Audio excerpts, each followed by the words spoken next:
We all are faced with change. Change is inevitable. It's always happening. Our lives are dynamic. Dynamic in that you don't have really that much control over anything.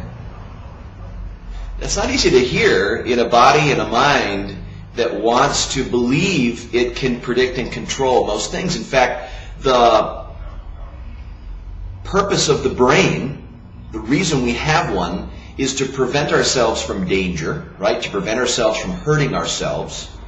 And number two is to be right, is to collect data that we observe and construe it as fact.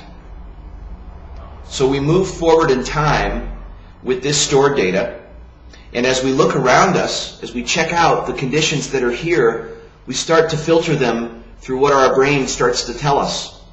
And so our brain is actually downloading most of the time. It habitually is thinking and making up perceptions and then conclusions from those perceptions about what we see. We have mental representations. We have theories, which means theater.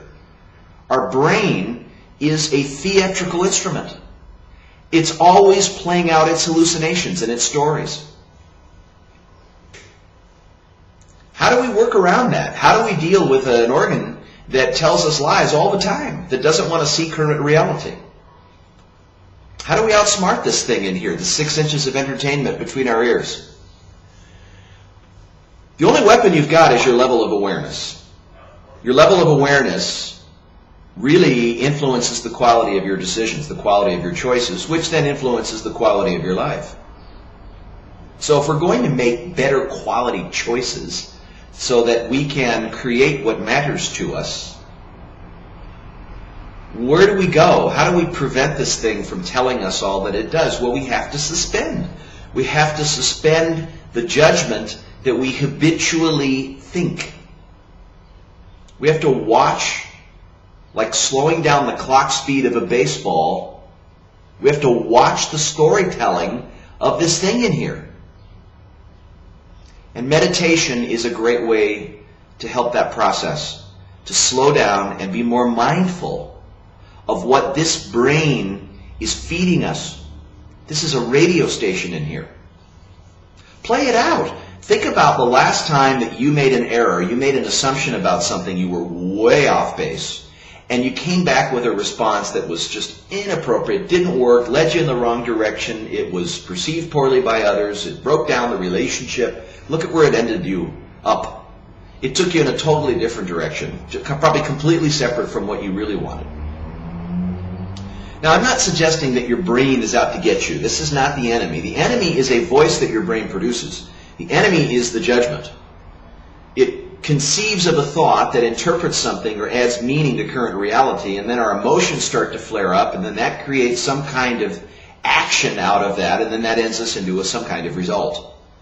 But what if we were to come into this next moment with a fresh mind? What if we entered with a beginner's mind, a fresh mind, an empty mind? What would happen then? Would we just empty out our mind? Would we exercise our mind? Would we evict our old stuff in our mind? No. But we could be aware of it enough while we tend to bigger business than what our mind tells us. There's that old expression, you hear what you want to hear. Yeah, that's very true. You only hear a bias or a perceived section of what it is that is going on.